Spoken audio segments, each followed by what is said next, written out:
देखिए, ये अगेंस्ट जो करप्शन है उसके खिलाफ लड़ाई है, भ्रष्टाचार के खिलाफ। और अरविंद केजरीवाल साहब रामलीला मैदान में बहुत लंबी लंबी बातें करते थे भ्रष्टाचार के खिलाफ। तो रामलीला मैदान में वो भ्रष्टाचार के खिलाफ प्रोटेस्ट करते थे, लेकिन अब वो भ्रष्टाचारियों को प्रोटेक्ट कर रहे हैं। तो अरविंद केजरीवाल साहब को ये समझना चाहिए कि जिस तरह से आप अपने ही एक मुख्यमंत्री के रहते, आप स्वयं मुख्यमंत्री हैं और आप एक अपने फूड मिनिस्टर को प्रेस कॉन्फ्रेंस करके बर्खास्त कर देते हैं। आप ही सीबीआई के लिए सारे केस फॉरवर्ड करते हैं, कहते हैं कि सीबीआई ठीक से जांच करे। अभी एक अधिकारी के खिलाफ कार्रवाई की आपने तो सीबीआई की पीठ थपथपाई। तो आप अगर किसी को सर्टिफिकेट देते हैं तो शिष्टाचार है, और सीबीआई किसी अधिकारी के खिलाफ कार्रवाई करती है तो वो दुराचार है। तो अरविंद केजरीवाल साहब के दोहरे मापदंड हैं। और इस देश के अंदर अब राजा महाराजाओं की सरकार नहीं है, एक गरीब परिवार में जन्मे व्यक्ति की सरकार है। भ्रष्टाचार की शिकायत अगर कहीं आएगी तो एजेंसियां स्वतंत्र रूप से उस पर कार्रवाई करेंगी। और केजरीवाल साहब, आप हमको धमकाने की कोशिश मत करिए, आप हमको डराने की कोशिश मत करिए। इस देश में एक ऐसे व्यक्ति की सरकार है जो zero tolerance against corruption, zero tolerance against terrorism की पॉलिसी पर काम कर रहे हैं। अगर आप में मादा है, दम है, तो आप लड़ाई राजनीतिक रूप से लड़िए। आप भ्रष्टाचार का राजनीतिकरण मत करिए। और जिन शब्दों का आप इस्तेमाल कर रहे हैं वो बहुत ही मैं कहूँगा कि अमर्यादित शब्द आप इस्तेमाल कर रहे हैं, उसके लिए और माफ़ी आपको मांगनी चाहिए देश की जनता से। इसी तरह का आपने शब्दावली उपयोग की थी जब अपने ही आप लॉ मिनिस्टर जितेंद्र तोमर का आप बचाव कर रहे थे, लेकिन जब तोमर सलाखों की पीछे गए, जेल गए, तब आपने देश की जनता से माफ़ी मांगी। तो अरविंद केजरीवाल साहब, आप हमको डराने की कोशिश मत करिए, आप हमको धमकाने की कोशिश मत करिए। और ये कार्रवाई एक भ्रष्टाचार में संलिप्त एक अधिकारी के खिलाफ है, आपके कार्यालय से उसका कोई लेना देना नहीं है। तो आप अनावश्यक रूप से इन चीज़ों को जोड़ने की कोशिश मत करिए। आप पूरी तरह से दिल्ली में विफल रहे हैं।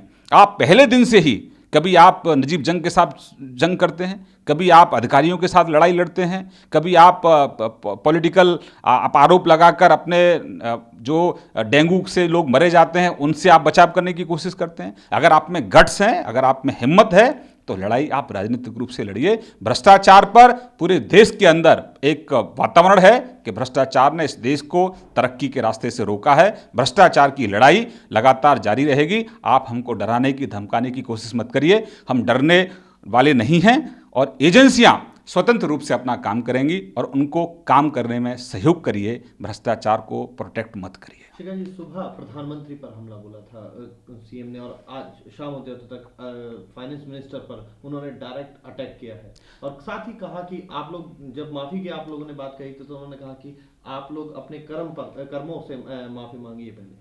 देखिए, ये मसला भ्रष्टाचार का मसला है। कार्रवाई एक अधिकारी के खिलाफ किसी अधिकारी की शिकायत पर कार्रवाई हो रही है और 14 जगह सीबीआई ने छापे मारे हैं। उसमें से 2 जगह राजेंद्र जी के यहाँ हैं, एक उनका आवास है, एक उनका ऑफिस है।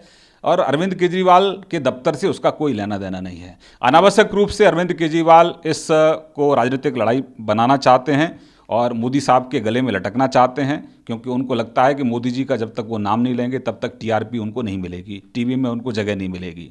और जिस तरह से अरुण जेटली जी के बारे में उन्होंने आरोप लगाए हैं, तो हम तो चुनौती देते हैं, डीडीसीए तो दिल्ली में ही है, आप लंबे समय से मुख्यमंत्री हैं, अब मैं चुनौती देता हूं, आपको कार्रवाई करिए अगर आपको कुछ लगता है तो। लेकिन इस तरह से दोषारोपण मत करिए। और आप भ्रष्टाचार के खिलाफ जंग लड़ते लड़ते यहाँ तक आए हैं, अब भ्रष्टाचार को प्रोटेक्ट क्यों कर रहे हैं?